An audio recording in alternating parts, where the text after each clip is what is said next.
Olá! Hoje a gente vai mergulhar na química que nos move. Vamos falar sobre os combustíveis que constroem e alimentam o nosso corpo, os carboidratos e os lipídios. E olha, eles são muito mais do que só números numa tabela nutricional, viu?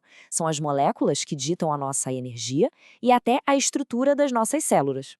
Sabe, já parou para pensar do que a gente é feito? Assim, no nível mais fundamental mesmo.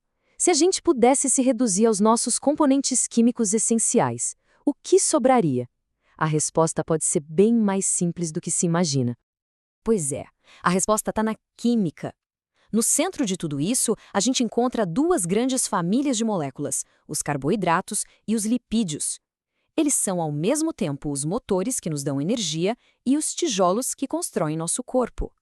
Entender como eles funcionam é o primeiro passo para a gente se entender melhor. Para a gente entender como é que isso funciona, a gente precisa dar um zoom, mas um zoom bem profundo mesmo, lá no nível das nossas células.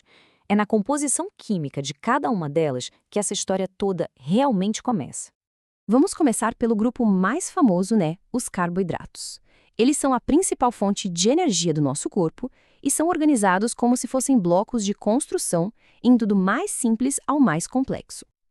Olha só, esse mapa aqui ajuda a gente a se situar. Os carboidratos, que a gente também chama de açúcares, são divididos em três categorias principais, dependendo da complexidade deles: monossacarídeos, disacarídeos e polissacarídeos. Vamos explorar cada uma delas. Primeiro de tudo, os monossacarídeos. Pensa neles como os tijolinhos individuais, as unidades mais básicas de todas. Glicose, frutose, são nomes que a gente ouve o tempo todo. Eles são a forma mais rápida e direta de energia para o nosso corpo. Tá, mas por que essa simplicidade é tão importante assim? É que o tamanho aqui faz toda a diferença. Olhando para essas estruturas, a gente vê que são moléculas pequenas, né? E esse é o segredo. Só os monossacáridos são pequenos o suficiente para conseguir atravessar a membrana das nossas células e entregar a energia que elas precisam para funcionar. Agora, o que acontece quando dois desses tijolinhos de monossacarídeos se juntam? Aí a gente forma um disacarídeo. Exemplos do nosso dia a dia. A sacarose, o nosso açúcar de mesa, é a união de uma glicose com uma frutose. A lactose, que é o açúcar do leite, é a união de uma glicose com uma galactose.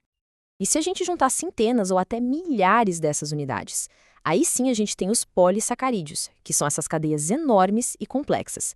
E eles têm duas missões principais. Ou eles servem como uma bateria, guardando energia para depois, ou funcionam como a estrutura de uma casa, dando suporte e forma. Essa imagem aqui ilustra perfeitamente essa função de reserva. Nas plantas, a gente tem o amido, que é o jeito delas de guardar energia. Já nos animais, a gente tem o glicogênio. Repara só como a estrutura do glicogênio é bem mais ramificada. Isso é genial, porque permite que a nossa reserva de energia, que fica guardada no fígado e nos músculos, seja liberada muito mais rápido quando a gente precisa. Agora, vamos para a função de estrutura. A celulose é o que dá toda aquela rigidez para as plantas. É um material de construção das paredes celulares delas. Já a quitina? Bom, a quitina é como se a natureza tivesse construído uma armadura. Ela forma aquele esqueleto externo super resistente de insetos, aranhas e crustáceos. Incrível, né? Ok, fechamos o capítulo dos carboidratos, certo? Agora, vamos para o outro grande protagonista da nossa história, os lipídios. A gente conhece mais como gorduras e óleos, e eles são um grupo incrivelmente diverso com papéis vitais no nosso corpo. Bora para um resumão? Os lipídios são verdadeiros multitarefas. Eles dão energia e também estrutura. E um dado super importante, eles armazenam muito mais energia que os carboidratos. Funcionam como nossa reserva de longo prazo. E claro, a característica mais famosa deles, não se misturam com água de jeito nenhum. Mas como é que eles são construídos? Essa imagem mostra a reação que forma o lipídio mais comum que a gente come, o triglicerídeo. Uma molécula de glicerol, que é tipo a espinha dorsal, se liga a três caudas longas, que são os ácidos graxos. Essa estrutura é bem compacta que consegue guardar tanta energia. Mas, olha, a função dos lipídios vai muito, muito além de só guardar energia. As ceras, por exemplo, são um tipo de lipídio que funciona como uma capa de chuva natural. Elas impermeabilizam as folhas das plantas, as penas das aves e até as colmeias das abelhas, protegendo tudo da água. Agora, vamos falar de um lipídio com uma reputação, digamos, complicada. Um nome que todo mundo conhece, mas que pouca gente entende de verdade. o colesterol. Afinal, ele é vilão ou herói? Vamos descobrir. Essa imagem aqui, com certeza, todo mundo já viu em algum lugar, né? A ideia de um colesterol anjo, que seria o HDL, e um colesterol diabo, o LDL. É uma simplificação que até ajuda, mas vamos entender o que isso realmente significa. É aqui que a gente entende por que o LDL ganhou essa fama toda de ruim.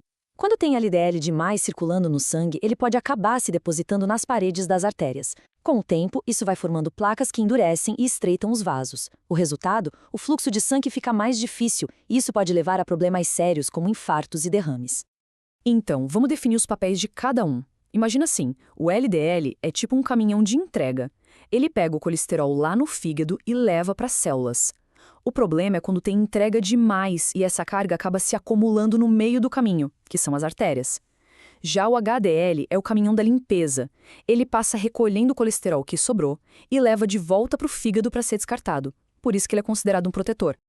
E agora, alguns fatos bem importantes para a gente desmistificar de vez o colesterol. Primeiro, ele é essencial para a vida.